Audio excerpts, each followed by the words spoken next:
Yesu nashimwe bene data. Birashoboka yuko nawe hari icyaha cyangwa se hari ingeso ufite wifuza kureka, ariko Satani agahora akwereka yuko bidashoboka kugira ngo iyo ngeso uyireke. Ugahora wifuza gutera intambwe kugira ngo uve mu kazitiro Satani yagiye akuzirikisha, cyangwa se iyo ngo Satani yakubohesheje, ariko n'ubundi bikanga. Uyu munsi ugafata ingamba z'ishyashya, ejo ukongera ugafata izindi kugira wikure mu iyo ngeso cyangwa se mu icyo cyaha cyakubase, ariko bikanga. Gutera intambwe bikanga. Satani agahora kumvisha yuko ari bwo buzima ukwiriye kububamo, nta kundi wabigenza. Mw'iyi video nje kubwira intambwe 5 ushobora gutera ukareka iyo ngeso yakubase cyangwa se icyo cyaha cyakubase, ukakireka burundu. Satani agakorwa n'isoni, agashiduka wamucitse wagiye, ntazongera no kugufata ukundi. Inshuti yanjye rero, egera hino nimba ufite kino kibazo, ndetse nimba ari n'inshuti yawe ufite iki kibazo, umwohereze iyi video kugira ngo abashe gusobanukirwa neza, twikomereze mu rugendo rujya mu ijoro.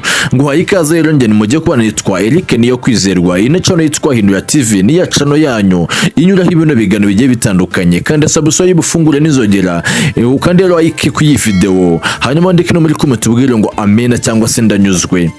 Imana iguhereza umugisha. Njye mugiye kubana kuri mikoro, nitwa Eric niyo kwizerwa. Mbahaye ikaze. Nuko mubizi ntabwo cyo tubasha gutinda, mureke tujye mu cyatuzanye.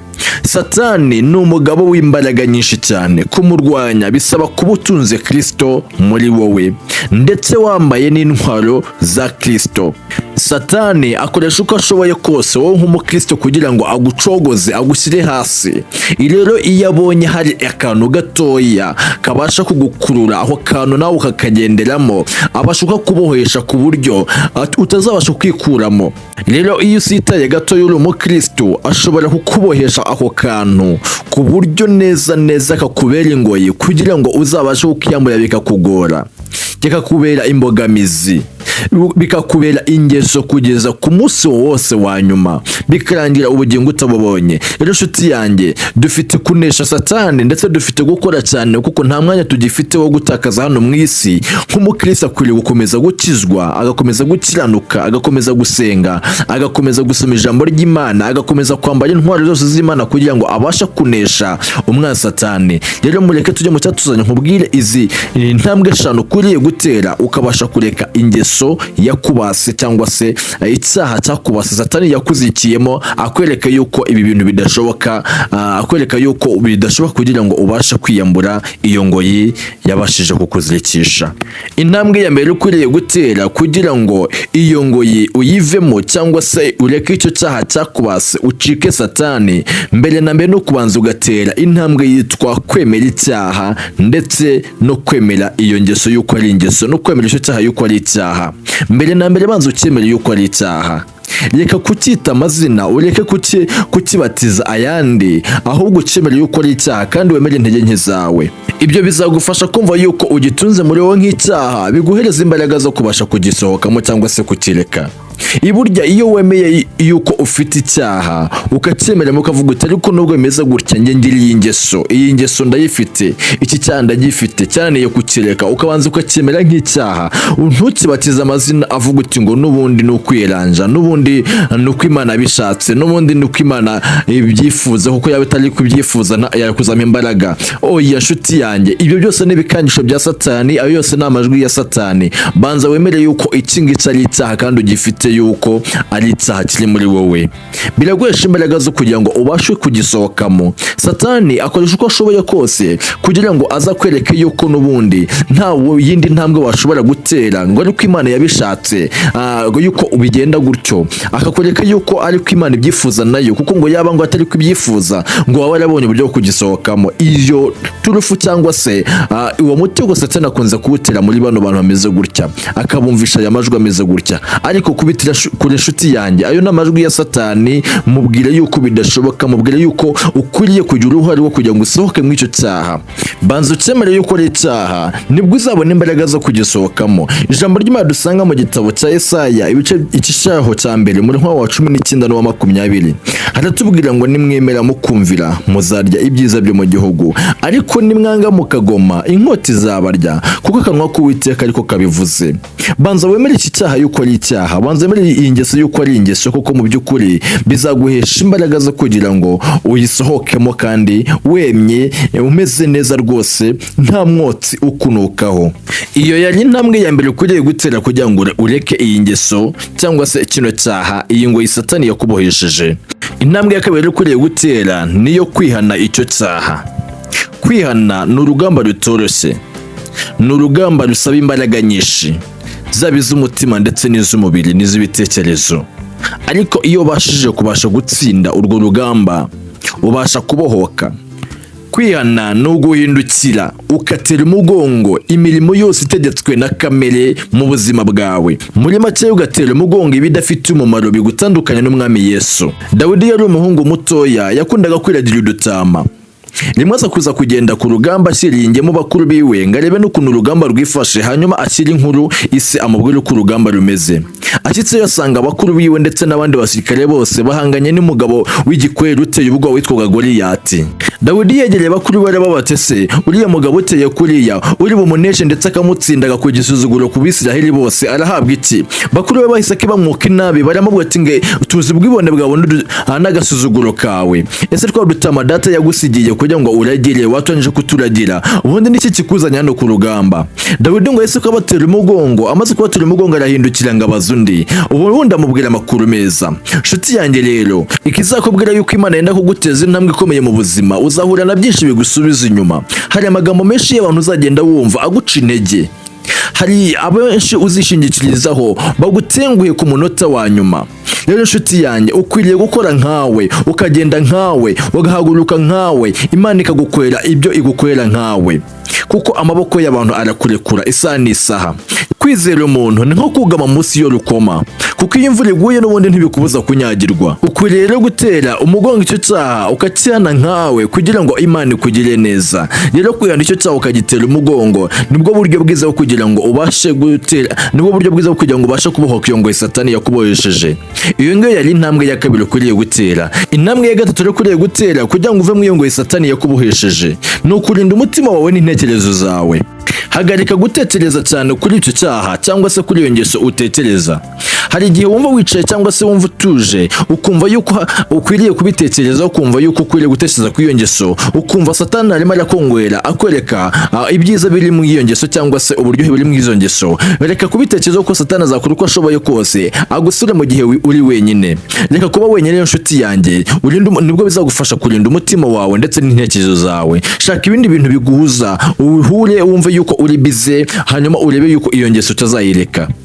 Satani azakora uko ashoboye kose agusange akwereke buri kimwe cyose, akwereke ubwiza bw'icyo cyaha, akwereke uburyohe bw'iyo ngeso, akwereke buri kimwe cyose. Rero nshuti yanjye, kugira ngo umuneshe ukwiriye kurinda umutima w'intekerezo zawe ukabirindira mu ijambo ry'Imana. Ijambo ry'Imana riravuga uti ngo rinda umutima kuruta ibindi bintu byose birindwa, kuko ariho iby'ubugingo bikomoka. Satani yamenye neza, amenya ibanga yuko ariho burya mu mutima ariho iby'ubugingo bikomoka, ariho amagambo anezeza Imana akomoka, ariho ibikorwa binezeza Imana bikomoka. Rero niyo mpamvu akurwanya ahereye mu mutima wawe. Urinde rero nshuti yanjye, bizatuma Satani abasha kubona yuko wasize uburinzi bukomeye, ndetse wirindire Imana nayo izagufasha. Ugerageze gutera intambwe ikomeye, Imana nayo izafatira izindi igihumbi zose igusanga, kuko yifuza yuko uba umwana wayo ndetse ugakomeza yikorera mu buryo bwinshi cyane, kuko nayo ishaka kurokora uwo mujinya w'inkazi za Satani. Iyo ngiyo yari intambwe ya gatatu. Reka tujye ku ntambwe ya kane ushobora gutera ukareka iyo ngeso yakubase cyangwa se icyo cyaha cyakubase ukagicika burundu. Intambwe ya kane rero ni iyi ngiyi: gira umuntu uganiriza ndetse wizeye w'inshuti yawe, uganiriza byose byerekeranye n'iyo ngeso cyangwa se n'icyo cyaha. Iyo ufite umuntu uhora uganiriza cyangwa se umuntu wize ugamuganiriza aho wageze intege nkeya, ukamubwira ati njye nubwo meze gutya njye nakuye mu iki cyaha, iyi ngeso yacyakomeje, uwo muntu agufasha kugusenya cyangwa se agufasha kukansoringa mu mutwe, bigatuma ubasha kuba wareka iyo ngeso. Ndetse naho wageze intege nkeya ntukazajya umuhisha, kuko bizatuma nawe ubwawe ugira ubwoba, bituma udahora umusubira inyuma umubwira ati ngo n'ubundi nonyembirwamo. Bizatuma rero ugenda ucika ku iyo ngeso gake gakeya, uko urugendo rwo gukizwa ni rurerure inshuti yanjye. Rero inshuti yanjye, iyi ntambwe ya kane yo kugira umuntu ukwiriye kwizera ukazajya uhora umuganiriza aho wagiye ugera intege nkeya cyangwa se uhora umubwira amabanga yawe, ni intambwe nziza kuko ituma ubasha kuba umuntu utagukwiye kwiheranwa n'ibyawe wenyine, kuko ariho Satani agufatira kwigunga ndetse no gukomeza guhoranwa n'intekerezo zawe byonyine. Satani azigufatiramo, ariko iyo uri umuntu ugenda uganiriza ibyo bintu bimeze gutya ariko umwizeye uwo muntu, kuri atabasha kuvamo ngo agutaranga kugira idarapo cyangwa se kugira icyapa, bibasha gutuma ubasha kubaho wumva yuko muri wowe utekanye, kandi bigatuma wumva yuko ukwiriye kugenda ucika ku iyo ngeso, kuko ugenda ugira ubwoba cyangwa se isoni zo gukomeza umusubira yoho umubwira ati n'ubundi nongeye mbigwamo. Cyane nimba wifuza kureka iyi ngeso yakubase, iyi ntambwe ya kane iragufasha. Shaka umuntu wizeye uzajya uhora ubwira byose, bizagufasha kureka iyo ngeso, bizagufasha guhora ahora gusenya ndetse kujya n'inama zubaka bitume iyi ngeso uyireka. Nshuti yanjye rero, ukwiriye kugira uyu muntu uko ni ingenzi mu buzima bwawe kugira ngo ubashe gukomeza runo rugendo rwo gukizwa. Yari intambwe ya kane. Reka tujya ku ntambwe ya gatanu ari nayo ya nyuma yagufasha kubasha gusohoka mu nyungu ya Satani yakuboheshe cyangwa se icyo cya Satani yakubohesheje. Intambwe ya gatanu rero nayo ya nyuma ni ugushyiraho imigambi ndetse n'amahame ku buzima bwawe cyangwa se ku mibereho yawe. Rero ukavuga uti ngiye ndihannye rwose, sinkeneye kongera gukora iki kintu, ibintu byose byanterezaga cyangwa se byanshoreraga gukora ibi bintu ndabireka. Nimba hari nk'amashusho cyangwa se ari nk'ibintu bakundaga kureba cyangwa se amajwi bakundaga kumva cyangwa se abantu bakundaga kukujyana mu ibyo bintu, abo bose ugomba kubafatira ingamba cyangwa se byose ukabifatira ingamba. Ukavuga uti mpagaze kugendana n'aba bantu, kandi ukibuka kuzajya utaha kare, kuko burya Satani azakora uko ashoboye kose kugira ngo agusubize aho wahoze. Ukavuga uti mpagaze kureba iki kintu uko kinkurira kureba cyangwa se kinkurira kwimva ukundi kuntu bigatuma ngenda mu ngeso mbi. Ukavuga uti mpagaritse kumva ibi bintu kuko bituma mbasha kugendera mu kigare bigatuma ngo mu ngeso ya mbase. Rero ukwiriye gushyiraho imigambi ndetse n'amahame ku buzima bwawe, ugashyira umupaka ku bintu runaka, ukabishyiraho bikarangira. Ukavuga uti ibingibi ndabirangije, byose byashaka kugukurira mu iyo ngeso cyangwa se mu icyo kintu ukabirangiza. Ukavuga uti ibingibi ntabwo nzongera kubisubiramo, kandi ukibuka kuzajya ukunda guhugira mu bintu runaka bigiye bitandukanye. Urugero nko kureba filimi z'Imana, gusoma ijambo ry'Imana, gusenga cyangwa se kumva ibiganiro bigufasha guhinduka by'ukuri. Ibyo bintu bizagufasha kuba ubasha kugira kureka iyo ngeso yo kubasa cyangwa se kureka ibyo cyaha cyakubase, kuko Satani akunze gufatira umuntu mu gahuge. Iyo uhuze igihe cyose, Satani ntihagusura. Ujya ufata umwanya unanatembere, ugende kureba ibintu nyaburanga bigiye bitangaje, ndetse ugerageze no kugenda ubasha kuganira n'umuntu wese ariko akujyana mu ngeso nziza cyangwa se umuntu ufite amahame ya Gikristo. Ibyo bizagufasha kubasha gukomera ndetse bigufasha gucika ku iyo ngeso yagiye kubatsa. Rero nizere inshuti yanjye rero yuko uri gusobanukirwa. Ikindi wakora ni ugusenga. Gusenga n'imbaraga zitagaragaza zikora ibigaragara, zizagufasha kubasha kuzinuka icyo cyaha cyangwa se kuva mu iyo ngeso, kuko burya umuntu wasenze abasha kwakira izindi mbaraga ziturutse mu ijuru ahera, bigatuma umuntu abasha kubaho ubuzima butekanye ndetse ubuzima busukuye bwubaha Imana. Senga rero nshuti yanjye, bizagufasha kubaho wumva yuko utekanye, ndetse iyo ngeso izayigenda iguhunga gake gakeya, kuko hari umuriro w'amasengesho ibyaha birahunga. Ahantu Imana ibaye haba umudendezo ndetse haba n'ibyishimo, hakaba n'umuco. Rero nshuti yanjye, ukwiriye guhora usenga uko bwije n'uko bukeye, ugasenga amasengesho uburyo bwose, haba uri wenyine, haba wagiye gusengera ahantu hagiye hatandukanye nko mu rusengero hateraniye abantu, haba wiyirije, ndetse ukibuka no kujya usoma n'ijambo ry'Imana. Ibyo byose bizagenda bigufasha kugenda ugwiza imbaraga z'umutima zibasha gutuma icyo cyaha cyangwa se iyo ngeso uyicikaho. Ndagushimiye cyane rero nshuti yanjye, nibyo bintu nagutegurira rero nshuti yanjye bigufasha kureka ingeso yakubase. Nizere ko wasobanukiwe ndetse wanyuzwe. Nimba iyi video wayikunze, ibuka gukanda like, wibuka gukanda na subscribe, ufungure n'inzogera, wandikire muri comment tubwire ngo nayikunze cyangwa amena, cyangwa tubwire ngo ndanyuzwe. Bizadufasha rero kujya tubona yuko ibyo tubabwira ari ibintu by'ingenzi kandi bingirakamaro ku buzima bwanyu. Ndabashimiye cyane rero nshuti yanjye, wibuka gusangiza ni video hereza nshuti yawe. Nimba ari nshuti yawe uzi yuko ifite kino kibazo, uyihereza nshuti yawe hanyuma nayo yumve ino video. Ndabashimiye cyane rero nshuti zanjye, njye mwamuri kumwe nitwa Eric niyo kwizerwa. Imana ikomeze kubamera umugisha kandi no gukomeza guhurira muri Yesu Kristo. Amen.